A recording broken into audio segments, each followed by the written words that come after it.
It's showtime!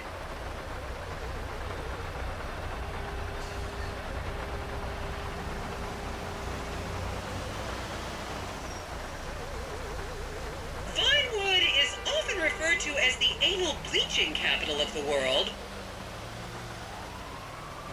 Yay! A tour! On your right, you'll see the world-famous Gentry Manor Hotel, a legendary party hangout for actors and rock stars and people trying to have sex with actors and rock stars. Built in 1921, it's been the scene of some classic Vinewood scandals over the years. One of my personal favorites was Al DiNapoli's overdose in 2002 after a chimpanzee blasted an 8-ball up his rear door with a water pistol. Fantastic! They say that on any given day there are at least 2 dead party girls in the trash cans round back. Isn't that great? Okay, smartphones at the ready, celeb spotters. We are now approaching the legendary nightclub, the Dungeon Crawler. Opened in 1996, the club is famously owned by actor Bruce Spade, who has a custom-built elevated VIP table so that he looks the same height as everyone else. It remains one of Vinewood's hottest night spots for the rich and famous to do drugs and date rape impressionable fans. Play your cards right, and that could be you! The Dungeon Crawler was in the news again recently when comedian Morgan Chester allegedly ran over a doorman in his SUV for not laughing at one of his jokes. Oh, and now a treat for you closet glam rockers on board. We're coming up to the infamous Tequila La Rock Bar. Back in the day, this was a restaurant run by the mob until it got shut down over the Adam's apple in the soup controversy of 1982. It reopened as the Tequila La Bar in 1983 and soon became a mecca for hair metal bands and fans from across the country. It's rumored that the Love Fist song Dangerous Bastards was written about a night they partied here on Mescaline with some transgender twins.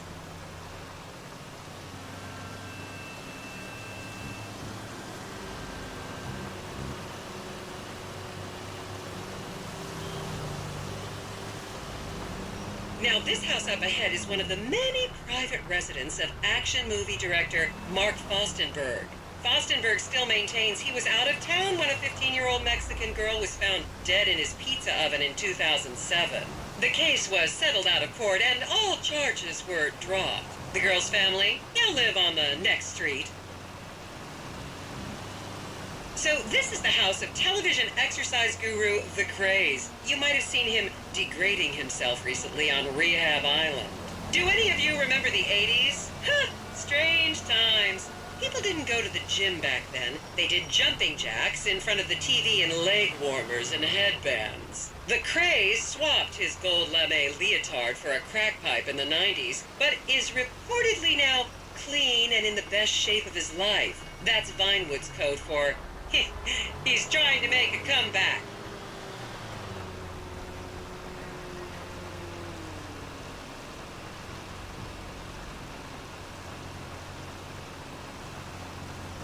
This is the home of celebrity wild child Martha Turn. Daughter of 70s comedy star Joni Term, Martha spent her teens partying on booze, her early 20s partying on coke, and her mid-20s staring at her shoes on heroin. Her tell-all autobiography about the difficulties of growing up really rich in Vinewood only sold 30 copies last year.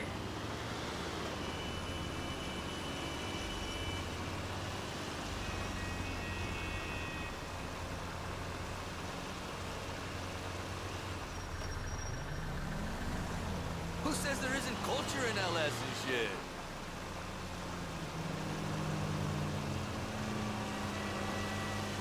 Just up ahead is another place to see and be seen in Rockford Hills, the Richmond Hotel.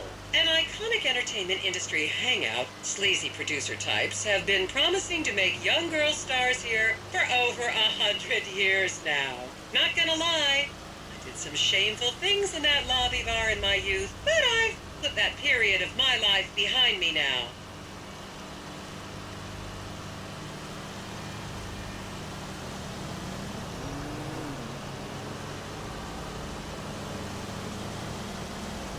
The Liberty City versus LS stuff is done. The strip clubs have the same Armenian owners.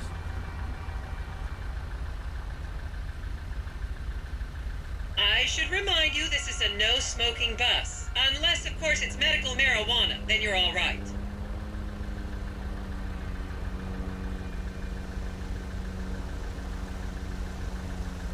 You want to see the real LS? There's a house party tonight in the hills. I'm telling you, fool, you're doing it wrong. Come back and I'll show you how it's done. You know, there's a story behind everything.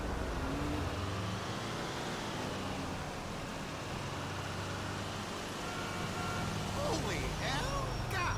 The people in this town are... Here you can see the landmark Weasel Theater, which was opened here in Morningwood in 1930. Some of the biggest movies in history have premiered at this theater, including Blue Blood, Shoulder of Orion, and The Many Wives of Alfredo Smith. You might remember the controversial premiere of the gladiator comedy Lions and Donkeys in 1984, when star Chip Hampton walked up the red carpet with two slaves in chains.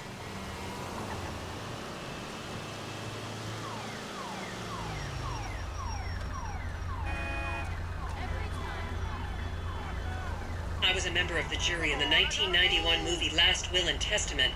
They cut my line. Oh, I saw this place in about 500 movies. All are rated. Keep a cold beer for me.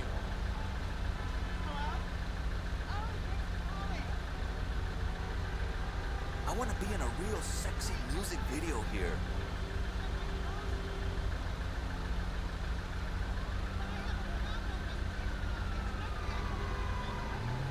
Wow, I never noticed that before. Sweet Jesus. Working, I feel like enough. What's good? Is everyone having fun? Yeah, what's cracking?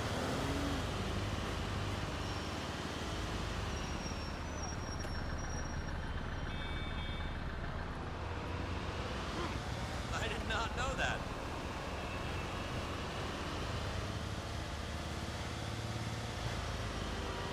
And now to our left, ladies and gentlemen, is the famous Richards Majestic Studios. The product placement for classics like Nelson and Naples and Rum Runner, and the not-so-classics like Vinewood Zombie and Shoulder of Orion 2 was shoehorned into the final edits right behind those very gates. Everyone has a favorite Solomon Richards movie. An American Divorce really helped me through a difficult time when I was bankrupting my first husband. Oh, come on, don't people in the Midwest watch movies? You must have seen Defender of the Faith. No? Wow, tough crowd.